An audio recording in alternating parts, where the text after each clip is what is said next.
There is a misconception of twin flames when you first come onto the journey and you start getting twin flame information. You almost believe that it's a fairy tale, that it's this beautiful romance and it's easy to achieve this. And if you're truly on the twin flame journey, you know that that is not the case. You know that this whole journey is much more than just two people meeting and having a fairy tale romance. Now, does that mean that you can never have the fairy tale romance? You absolutely can, but it's about you. Once the divine feminine starts to understand that the journey is about themselves, then the energy shifts. I'm Annalisa, and welcome to my channel. And the longer you're on this journey, you begin to get more and more information. And sometimes the information that you receive can be quite conflicting.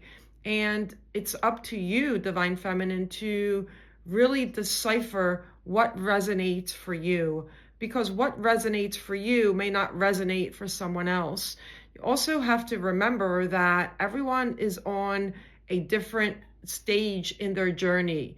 Everyone perceives information and accepts information quite differently, depending how long you've been on the journey and what the specific situation is going on your specific scenario. But the whole journey is much more than just a romance. It's about you and it's about your energy. And until you really begin to understand how to work with your energy, the mind wants to take over. The ego part of your mind wants to keep you stagnant. And it might seem as though it's a fight between the ego and your soul. Your soul, your higher self, is always guiding you, right? Is always guiding you back. But the ego gets in the way and wants to keep you complacent. And the twin flame journey is not about being complacent. It's about rising. It's about stepping out of the comfort zone and into the uncomfortable zone, the zone that you don't know the answers, right? The zone where you don't know what tomorrow is going to bring. You don't know that if you take this risk, what's going to be there at the end, what the end goal is. And that's where trust comes in. That's where surrender comes in, and your relationship with the divine. And once you begin to build and strengthen your relationship with the divine, the journey becomes easier because you start to understand that you're always protected, you're always guided. And no matter what is happening, no matter what, quote, negative experiences may be happening, you're always protected, always, no matter what. And although some experiences, some obstacles that come in your way may not be what you want, it's all happening for you so you can become the best version of yourself, where you start to prioritize yourself. What happens is the divine feminine has always prioritized everyone else. And I can certainly attest to that, even in my own journey. I've always put everyone else first, my children, my family. And although this is what is expected, what happens is I began to lose myself. I didn't know even who my own identity was.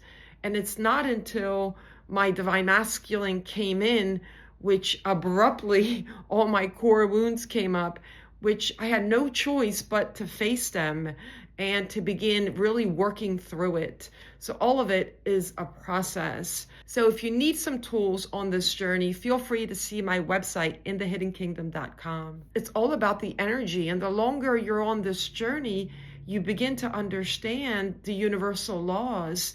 And you cannot be on this twin flame journey and not resonate with the universal laws. You just can't, because we understand that the universal laws are all about energy, whether it be the law of attraction, the law of assumption, as within, so without, right? And all of this is important for the divine feminine to really begin understanding and knowing that Everything is in your hands.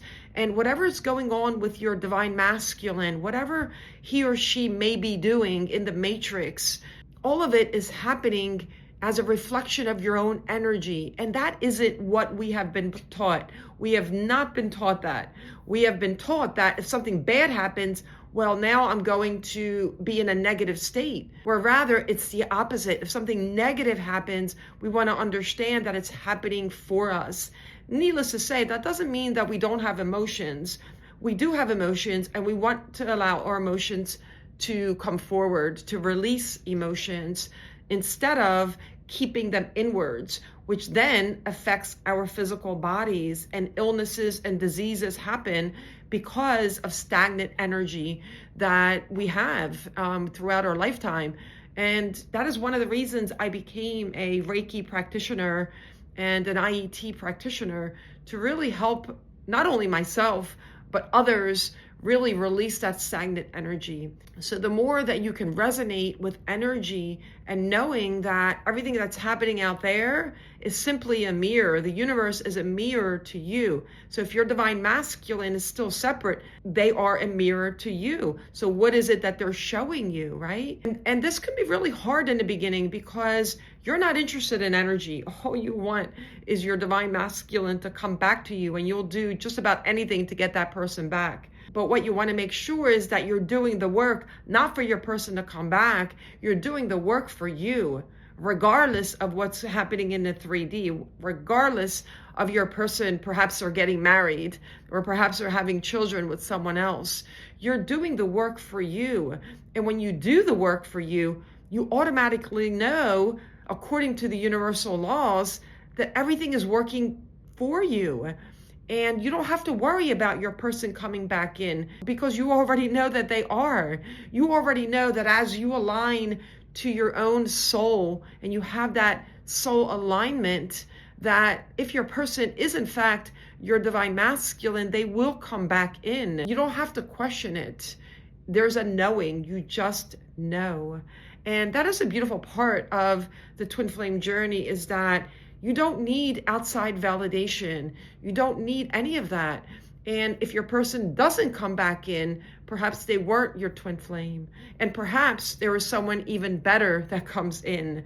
So everyone's journey is quite different. But ultimately, surrendering and trusting in your own creativity, in your own power, in your own truth, because you are that God energy. It is within you.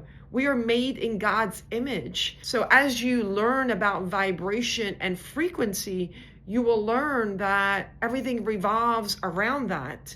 And the more that you raise your frequency, loving yourself, putting yourself first, and doing for others, giving love out there for others, you're actually attracting and magnetizing in your best life. And all of this is a beautiful thing, because if you were not on the twin flame journey, you would still live your life in a normal way, but you wouldn't be on an ascension journey. You wouldn't become the highest version of yourself, and letting go of all the traumas, letting go of all the suppressed energy that you've maintained all of your life. All of this is an opportunity to be in flow state, to allow the energy to come to you, to allow your divine masculine to come to you. And all of this is important to help you understand that it is only in flow state that you attract in love, wealth, abundance, health.